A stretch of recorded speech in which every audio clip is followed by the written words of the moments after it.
talk about analysis of Boolean functions and association schemes. Right. Actually, I changed the title of my talk to analysis of Boolean functions on non-product settings.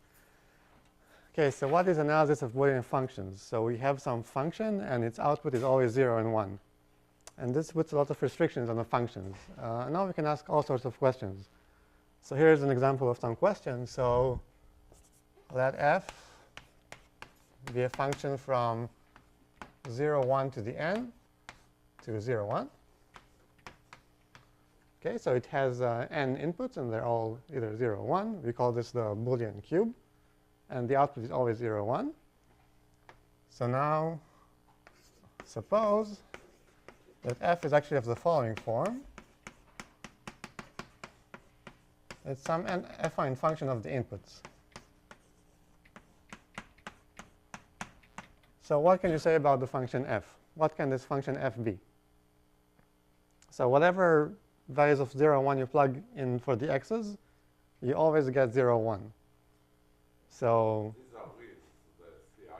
yeah, C0 and Ci are real, complex. Yeah, so the only options are, well, either f is constant, or it's one of the coordinates, or it's the sort of negation of one of the coordinates. Okay, so this is very, very simple. And now suppose instead of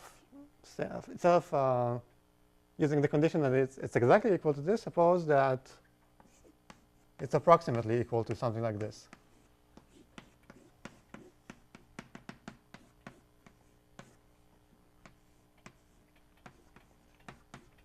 And now the exact notion of approximation that we use isn't so important. It's an L2 notion, but we can just keep it on this level. So suppose f is roughly equal to some affine combination of its inputs. Then what can we say about f in this case? So what would the guess be? Right. So the guess would be that f is roughly equal to some function g, where g is one of these functions.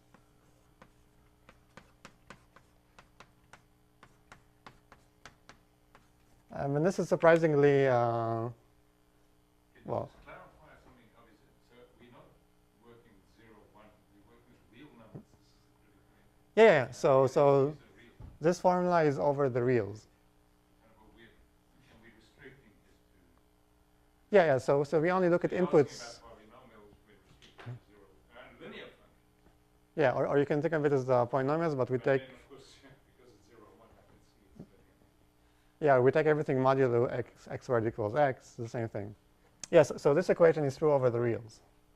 But magically everything happens to, in the end, it's 0, 1. Why would such a problem come up in this mixture? Usually Boolean functions are Boolean variables and Boolean... Yeah, so this is very natural, because if you look at the Fourier transform, which is something very natural for mathematicians like yourself, then you get an expression like this. Yeah, but often it's so why do you use the Fourier transform? Because you want to say my function depends on a few coordinates. So that's the same as saying that the Fourier transform is concentrated on a few coefficients. So you look at the Fourier transform and suppose that you do some calculation and you get that all the high Fourier coefficients are very small. So this is a statement of this form.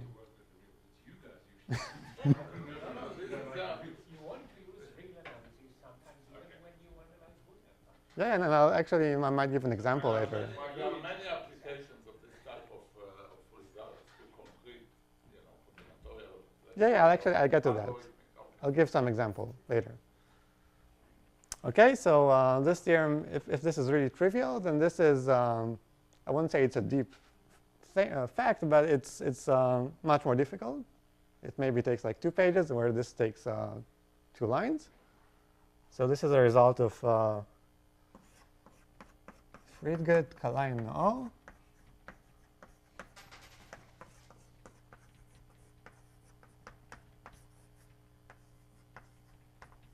And what I'm interested in this talk is taking this sort of result and trying to prove them in different situations.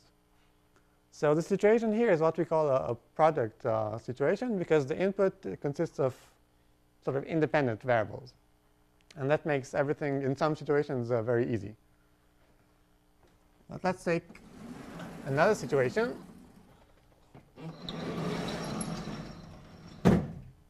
So now our function f is a function from a set of subsets of n of size k to 0, 1.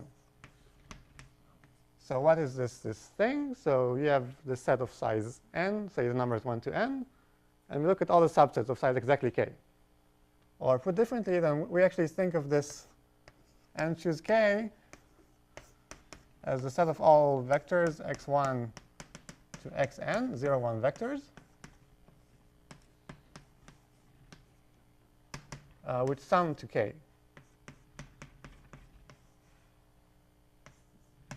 Okay, it's the same thing. So now we can ask exactly the same question. So suppose that f of x1 to xn can secretly be written as some affine combination of its inputs. And actually, we don't need c0 anymore, because the sum is constant. So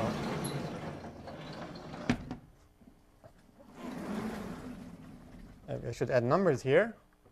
So that would be result 1, and that would be result 2.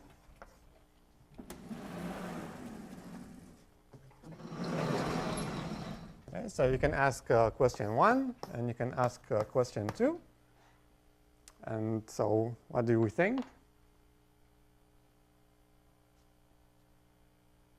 So if you have a function on this beast, and it's of the form, it's a sum of ci xi, then what can this function be? It's the same thing. So if f is of the form some ci xi, then f is either 0 or 1 or xi or 1 minus xi. And this is also very, very easy. And you need some condition. K needs to be not 0 or 1 or something like that. And 2 is the same thing. So now if f is closed to this sum ci xi, then f is closed to this set. Now these proofs, they sometimes make use of the Fourier decomposition. And the Fourier decomposition in this case is very unwieldy, because you need to choose some ordering of the coordinates, and it's a big mess. So the way we prove it is by reduction to this case. But you can't do it always. Close here means what norm? L2 norm, always L2 norm. Yeah. So you don't have a constant term? How can 1 and 1 minus xi occur? So the sum of all xi is constant. So you can add the constant term if you want, Right, but so you don't they need will it. scale it that way. Yeah. I see. So you have one less degree of freedom. Okay, and maybe I'll set the same theorem in yet another situation. Yeah, so I didn't mention this corresponds to the Johnson association scheme. So this is the association scheme in the title. And now we're going to go even further to something which is not an association scheme. So that's why I'm changing the title. So now we look at the set Sn, which was very popular. So it's the set of all permutations on n elements. But the way we think of it is it's going to be the set of all matrices. 0, 1 matrices.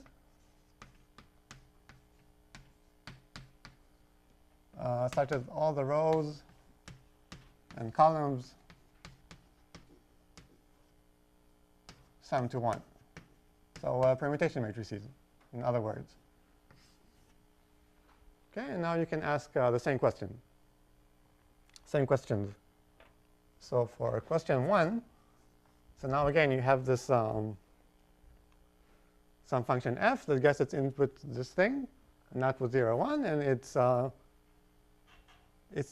linear combination of its input. So what can this function be? So in this case, if f is exactly Cij xij, then either there are two options. either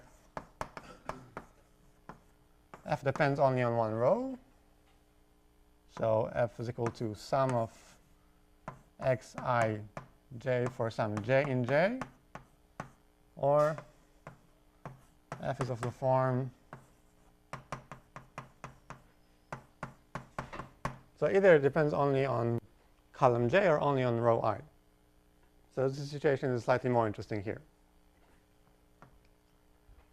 And for question 2, so now f is roughly equal to Cij xij, and then So in all these roughly, Yeah. two norm is less than a fixed number which is independent of n. no, so you have some error here, and given the error here, then you get another error here.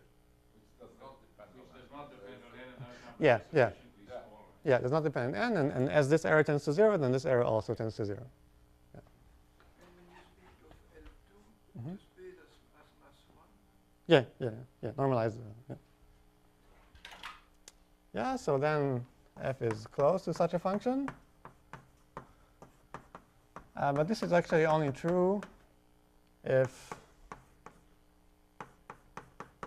f is roughly balanced. So if f is very close to, is most of the time 0 and most of the time 1, then actually there are other examples which are close to being linear, but are not close to any one of these structures. So for example, you can take a function which is the maximum of x11 and x22. So this is a function which is very close to x11 plus x22, but it's not close to any of these forms. So you need to get rid of this, you need to assume that f is reasonable. It's roughly balanced.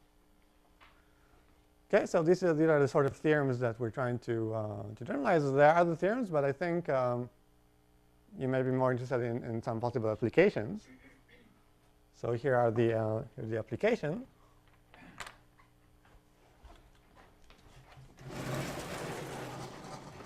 So this is the Erdős-Collatz theorem.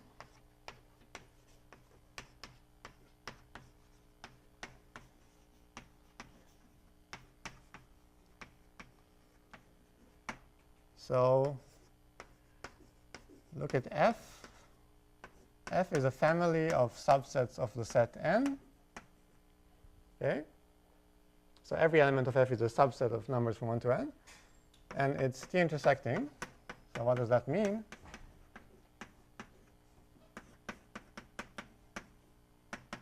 So if a and b are in f, then their intersection is at least t. So they have, every two elements have at least, every two sets in f have at least t elements in common.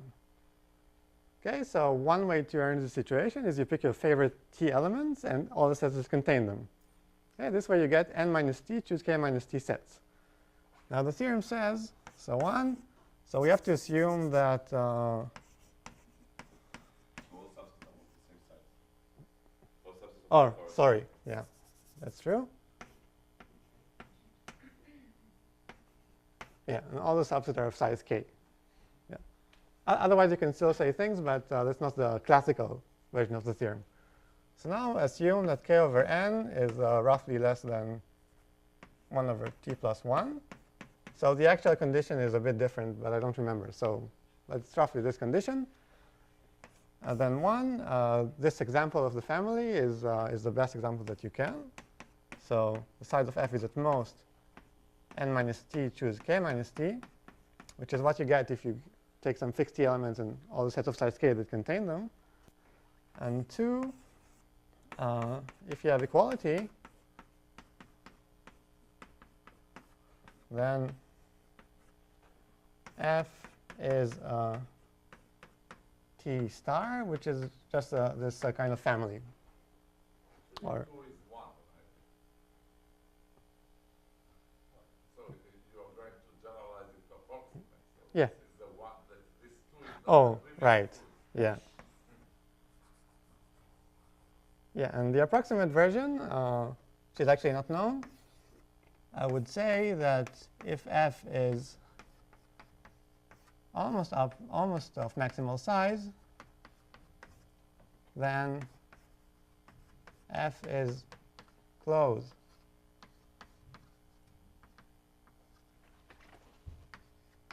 to t star. So this is known for t equals 1. And it's true for all t, but I don't think it's known.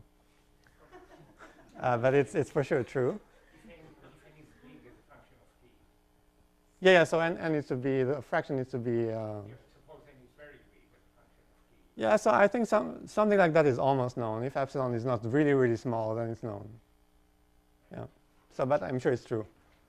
And the way that you prove it is you use a theorem very similar to this one, but now it's not saying, so now the assumption is that you're close to some degree t polynomial. And the conclusion is that you're close to some function which depends on some 2 to the t variables or something like that. And then you use some compactness argument and you get this statement.